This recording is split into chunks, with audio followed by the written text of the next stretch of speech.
Hi കൂട്ടുകാരെ, പുതിയൊരു വീഡിയോയിലേക്ക് എല്ലാവർക്കും സ്വാഗതം. അങ്ങനെ സൂര്യ ഇന്ദ്രജയാണ് തൻ്റെ കാലിലോട്ട് ഈ പടക്കം പൊട്ടിച്ചതെന്നുള്ള സത്യം ഇനി രാജു പറഞ്ഞിട്ട് അറിയാണ് കേട്ടോ. അപ്പോൾ ഈ സമയം നന്ദിനി അങ്ങോട്ടേക്ക് ഓടിയെത്താണ്. അങ്ങനെ ഇന്ദ്രജയുടെ കരണം നോക്കി കൊടുക്കുമ്പോൾ ഇന്ദ്രജയ്ക്ക് ഒന്നും മിണ്ടാനാവാത്ത ആ ഒരു അവസ്ഥയാണ്, ഒരിക്കലും പ്രതീക്ഷിച്ചില്ല.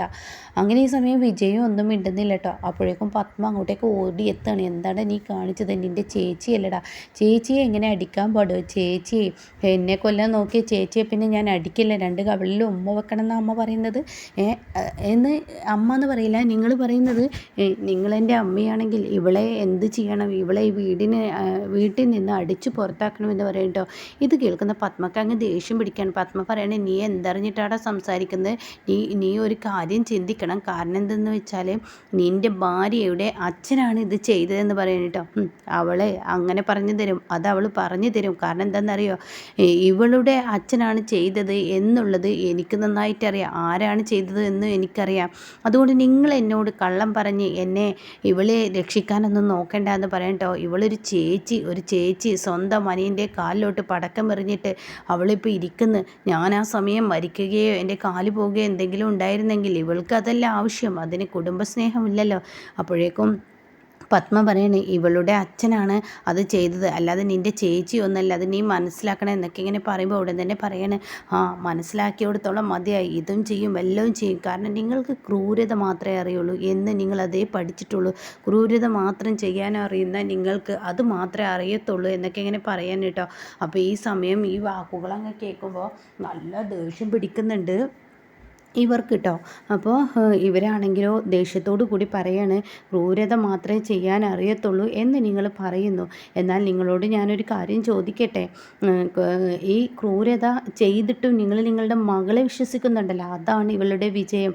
ഇവൾ ഇന്നല്ലെങ്കിൽ നാളെ എല്ലാവർക്കും ഇട്ട് പണിയും എന്ന് പറയണേ കേട്ടോ. അപ്പോഴും ഇന്ദ്രജ ഇങ്ങനെ കരഞ്ഞും കൊണ്ട് നിൽക്കുകയാണ്. അപ്പോൾ പത്മ പറയണേ, നന്ദിനിയോട് പറയണേ, നിൻ്റെ അച്ഛനെ സംരക്ഷിക്കാൻ വേണ്ടിയിട്ട് എൻ്റെ കുഞ്ഞിൻ്റെ തലയിലോട്ട് തെറ്റ് ഇട്ടില്ല എന്ന് ചോദിക്കുകയാണ്. അപ്പോൾ നന്ദിനി പറയണേ, അയ്യോ ഞാൻ ആരോടും പറഞ്ഞിട്ടില്ല, എന്താ ഇവളുടെ അഭിനയം? അത് കേട്ടോടെ തന്നെ സൂര്യ പറയണേ, ഇവള് പറയണമെന്നില്ല, എനിക്കറിയാം, ഞാനിത് ചോദിക്കാനിരുന്ന കാര്യമാണ്. ഇവള് പറയണമെന്നില്ല, എനിക്കറിയാം, ഇവള് പറയില്ല. നന്ദിനി, എൻ്റെ ചെല്ലക്കുട്ടി ഇങ്ങ് വന്നേ എന്ന് പറഞ്ഞിട്ട് നന്ദിനിയെ വിളിച്ചിട്ട് നന്ദിനിയോട് പറയണേ, നിൻ്റെ കവളിൽ ഉമ്മ തരാനാണ് തോന്നുന്നത്. കാരണം നീ ഒരടിക്ക് രണ്ടടി കൊടുക്കണം, അങ്ങനെ ആവുമ്പോഴാണ് നിന്നെ ഇവർക്കൊരു ഭയം ഉണ്ടാവുകയുള്ളൂ. ഇത് വേലക്കാരി എന്ന് വിളിച്ച് ആക്ഷേപിക്കുമ്പോൾ ഇവരെ ഒരിക്കലും നീ ഒന്നും മിണ്ടുന്നില്ലെങ്കിൽ ഇവർ നിന്നെ ഒരിക്കലും വില കൊടുക്കില്ല, അത് നീ മനസ്സിലാക്കണം എന്നൊക്കെ പറയണം കേട്ടോ. എന്നിട്ട് പറയണം, ഒരിക്കലും വില കൊടുക്കില്ല, അത് നീ മനസ്സിലാക്കണം. കാരണം ഇങ്ങനെയുള്ള കാര്യങ്ങൾ ചെയ്യുമ്പോൾ എപ്പോഴും ഒരു ശ്രദ്ധ ഉണ്ടാവേണ്ടതാണ്. കാരണം എന്താണെന്ന് അറിയോ, ഇവരുടെയൊക്കെ അടുത്ത് പെരുമാറുമ്പോൾ എപ്പോഴാണ് കൊല്ലുക, എപ്പോഴാണ് ഇവർ വിഷം തരിക ഒന്നും പറയാൻ പറ്റത്തില്ല. അപ്പോൾ എപ്പോഴും നീ അടിക്കണേ, എൻ്റെ ചെല്ലക്കുട്ടിയാണ്. അപ്പോഴേക്കും പത്മ അവിടെ നിന്ന് പോവാണ് കേട്ടോ. എന്നാൽ ഇന്ദ്രജിയാണെങ്കിലോ കരഞ്ഞും കൊണ്ട് പോവാണ്. എന്നിട്ട് നന്ദിനിയോട് സൂര്യ പറയണേ, താൻ എൻ്റെ ഇരുന്നേ. അത് കേട്ടിട്ട് തന്നെ നന്ദിനി ചോദിക്കുക, എന്തിന്? താൻ ഇരിക്കടോ, താൻ ഇപ്പോഴാണ് ഒരു നല്ല പെണ്ണായി മാറിയത്, ഇങ്ങനെ തന്നെ പ്രതികരിക്കണം. ഇപ്പോൾ സൂര്യയുടെ പെണ്ണായി, സൂര്യയുടെ ലെവലിലോട്ടെത്തി, ഇങ്ങനെ വേണം കേട്ടോ. നല്ല അടി അടിക്കണം, ഒരടിക്ക് രണ്ടടി, ഇവറ്റങ്ങളെ പോലെയുള്ളവർക്കൊക്കെ ഇതാണ് കൊടുക്കേണ്ടത് എന്നൊക്കെ ഇങ്ങനെ പറഞ്ഞ് നന്ദിനിയെ ആശ്വസിപ്പോൾ നന്ദിനി പറയാണ്, സൂര്യ സാർ അത് പിന്നെ എൻ്റെ അച്ഛനെക്കുറിച്ചും സൂര്യ സാർ ആ അവസ്ഥയിൽ കിടക്കുമ്പോഴും അവരങ്ങനെയൊക്കെ പറഞ്ഞപ്പോൾ പെട്ടെന്ന് എനിക്കുണ്ടായ ദേഷ്യമാണ്, അതാണ് എന്നൊക്കെ പറയുമ്പോൾ, നിനക്ക് അങ്ങനെ പെട്ടെന്നുണ്ടായ ദേഷ്യം എന്ന് നീ പറഞ്ഞ് അവസാനിപ്പിക്കരുത്. നിനക്ക് ആ ദേഷ്യം എന്നും നിന്നിൽ ഉണ്ടാവണം, എങ്കിൽ മാത്രമാണ് ഇവർക്ക് കിട്ടേണ്ടത് കിട്ടുള്ളൂ എന്ന് പറയാൻ കേട്ടോ. പഠിക്കേണ്ടതും പഠിക്കുള്ളൂ എന്ന് പറയണേ. ഇതേ സമയം ഇന്ദ്രജയാണ് കാണിക്കുന്നത്, തനിക്ക് ഉറക്കം കിട്ടുന്നില്ല, തൻ്റെ സങ്കടം സഹിക്കുന്നില്ല. അവർക്ക് മുന്നിൽ തന്നെ ആ ഒരു സത്യം വിളിച്ചു പറഞ്ഞിരിക്കുകയാണല്ലോ. തൻ്റെ അമ്മ പൊട്ടിയായതുകൊണ്ട് അത് വിശ്വസിച്ചില്ലെന്ന് മാത്രം. എന്നാൽ ഈ സമയം ഇന്ദ്രജ ഉറക്കത്തിൽ നിന്നും എണീറ്റിരിക്കുകയാണ്. അപ്പോൾ വിജയാണെങ്കിലും നല്ല ഉറക്കമാണ്. അപ്പോൾ ഇന്ദ്രജയ്ക്ക് ദേഷ്യം പിടിക്കുക. അപ്പോഴേക്കും വിജയെ തട്ടി മാറ്റുകയാണ്, നിങ്ങൾ കിടന്ന് ഉറങ്ങിക്കോ, എൻ്റെ മനസ്സമാധാനം കളഞ്ഞിട്ട് ഞാൻ എന്ത് നിന്നെ കാട്ടിയത്? എനിക്ക് ഉറങ്ങണ്ടേ? രാത്രി സമയങ്ങളിൽ രാത്രികളിൽ ഉറങ്ങാതെ കാവലിരിക്കാനോ എന്താ നീ പറയുന്നത്? അത് കേട്ട ഉടൻ തന്നെ നിങ്ങൾ കിടന്നുറങ്ങിക്കോ, നിങ്ങൾക്ക് എൻ്റെ സമാധാനം എൻ്റെ ടെൻഷനൊന്നും നിങ്ങൾക്ക് അറിയേണ്ടതില്ലല്ലോ, നിങ്ങൾ നിങ്ങളുടെ കാര്യമല്ല നോക്കുന്നത്, അതുകൊണ്ടല്ലേ നിങ്ങൾക്ക് ഇങ്ങനെയൊക്കെയുള്ള ഇത്. ഞാൻ പിന്നെ എന്താ ചെയ്യേണ്ടത്? സ്വന്തം ഭാര്യയെ മറ്റുള്ളവർക്ക് മുന്നിലിട്ട് അടിക്കുമ്പോൾ നിങ്ങളത് നോക്കി നിൽക്കല്ലേ ചെയ്ത്, പിന്നെ ഞാൻ എന്താ ചെയ്യേണ്ടത്? നിങ്ങളുടെ വായിൽ എന്തെങ്കിലും ഉണ്ടായിരുന്നോ? കൊഴുക്കട്ട അങ്ങനെ എന്തെങ്കിലും വെച്ചിരുന്ന? അതിന് ഈ വീട്ടിൽ കൊഴുക്കട്ട ഉണ്ടാക്കാറില്ലല്ലോ. അത് കേട്ട ഉടനെ ദേ എനിക്ക് മൊത്തത്തിൽ ദേഷ്യം പിടിച്ച് നിൽക്കുമ്പോൾ നിങ്ങളുടെ ഓരോരോ സംസാരങ്ങൾ എല്ലാം എല്ലാം എൻ്റെ ഇന്ദ്രജ, എന്തിനാ നീ എൻ്റെ ഉറക്കവും കെടുത്തി ഇങ്ങനെ ഒരു ചോദ്യങ്ങൾ ചോദിക്കുന്നത്? ആ സൂര്യ എന്നെ അടിച്ചപ്പോൾ, അവൻ്റെ ചേച്ചിയായി എന്നെ അടിച്ചപ്പോൾ നിങ്ങൾ നോക്കി നിൽക്കല്ലേ ചെയ്ത്? നിങ്ങൾ അവനിട്ട് രണ്ട് കൊടുക്കുകയായിരുന്നെങ്കിൽ ഇപ്പം കിടക്കുന്ന മനസമാധാനം അങ്ങ് പോവും എന്ന് വിജയ് പറയാണ്. ഞാൻ അവന് കിടക്കുന്നതിനേക്കാൾ അപ്പുറം ഞാൻ ഹോസ്പിറ്റലിൽ പോയി കിടക്കേണ്ടി വരും, അതുകൊണ്ട് മിണ്ടാതെ നിങ്ങൾ ഉറങ്ങിക്കോ. എന്നാൽ ഞാൻ ഇത് വെറുതെ വിടാൻ ഉദ്ദേശിച്ചിട്ടില്ല, ഞാനിത് വെറുതെ വിടത്തൂല, ഇതിന് ഞാൻ പകരം വീട്ടിയിരിക്കും, പകരം വീട്ടുമെന്ന് പറഞ്ഞാൽ പകരം വീട്ടുമെന്നൊക്കെ ഇങ്ങനെ പറയാം കേട്ടോ. അപ്പോൾ ഈ വാക്കുകളൊക്കെ ഇങ്ങനെ കേൾക്കുമ്പോൾ സത്യം പറയുകയാണെന്ന് വെച്ചെങ്കിൽ ഈ വിജയ്ക്ക് അതൊന്നും ഒരു ലെവലില്ല, കാരണം വിജയ്ക്ക് ഉറങ്ങണം അങ്ങനെയുള്ള കാര്യങ്ങളാണ് കേട്ടോ. പിന്നീട് പിറ്റേ ദിവസം രാവിലെ ആവുന്ന രംഗാണ്. അപ്പോൾ സൂര്യ എണീറ്റിരിക്കുകയാണ്. നന്ദിനി, നീ എവിടെയാണ്? നിന്നെ കാണുന്നില്ലല്ലോ എന്നൊക്കെ പറഞ്ഞ് വിളിക്കണം. അപ്പോൾ നന്ദിനി അങ്ങോട്ടേക്ക് കടന്നു വരികയാണ്. അപ്പോൾ ഗുഡ് മോർണിംഗ് എന്ന് പറയണം. അപ്പോൾ നന്ദിനി നമസ്കാരം എന്ന് പറയണം. അപ്പോൾ ഉടൻ തന്നെ നീ എന്താ ഇങ്ങനെ പറയുന്നത്? അത് പിന്നെ എന്ന് പറയുമ്പോൾ നിനക്ക് ഗുഡ് മോർണിംഗ് എന്ന് പറഞ്ഞ് തിരിച്ച് പറഞ്ഞൂടെ? ഇല്ല അത് വേണ്ട, ഇത് പറഞ്ഞാൽ മതി, ഒക്കെ ഒന്ന് തന്നെയല്ലേ എന്നിങ്ങനെ പറയാണ്. എന്താ നന്ദിനി നീ ഇങ്ങനെ?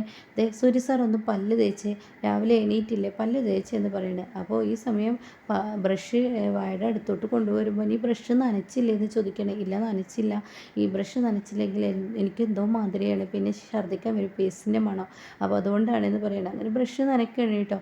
അങ്ങനെ നന്ദിനി പല്ല് ഏൽപ്പിക്കാൻ ഒരുങ്ങണം. അപ്പോൾ സൂര്യ പറയും ഞാൻ തേച്ചോളാം. അത് വേണ്ട, ഞാൻ തന്നെ തേച്ച് തരാം എന്ന് പറഞ്ഞിട്ട് സൂര്യയെ ഒരു കൊച്ചു കുഞ്ഞിനെ പോലെ അതിൻ്റെ പല്ലൊക്കെ തേപ്പിച്ച് കൊടുക്കണം കേട്ടോ. അങ്ങനെ മുഖവും ഡ്രസ്സും ഒക്കെ മുഖം കഴുകി ഡ്രസ്സ് അഴിച്ച് മേലൊക്കെ തുടച്ചു കൊടുത്ത് ഒരു ചീർപ്പെടുത്ത് സൂര്യയുടെ താടിയും മുടിയൊക്കെ ചീകുമ്പോൾ നീ എന്താണ് എന്നെ ഒരു കൊച്ചു കുഞ്ഞിനെ പോലെ ഒരുക്കുന്നത്? നീ എന്തായി കാണിക്കുന്നത്? സൂര്യ സാർ ഒന്ന് ഒതുങ്ങിയിരുന്നേ. അയ്യേ ഇതെന്താ പിള്ളേരുടെ മുടി ചീകുന്നത് പോലെ എൻ്റെ മുടി ചീകുന്നത്, ഇനിയൊന്ന് മാറ്റിയ. അപ്പം നന്ദിനിക്ക് ദേഷ്യം പിടിക്കുകയാണ് കേട്ടോ. അപ്പോൾ സൂര്യ മിണ്ടാതെ നിൽക്കുകയാണ്.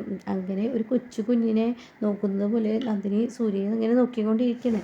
അങ്ങനെ സൂര്യ നന്ദിനിയോട് പറയണേ, എന്തൊക്കെയായാലും ഞാനൊരു കാര്യം നിന്നോട് പറയട്ടെ, നീയിപ്പോൾ എന്തായാലും എനിക്ക് എന്തായാലും നീ കാര്യങ്ങളൊക്കെ ചെയ്തു തരുന്നുണ്ട്, പക്ഷേ എനിക്കൊരു എനർജിയൊക്കെ കിട്ടണമെങ്കിൽ നീ എനിക്കൊരു കാര്യം ചെയ്യണം. എന്താ വേണ്ടത്?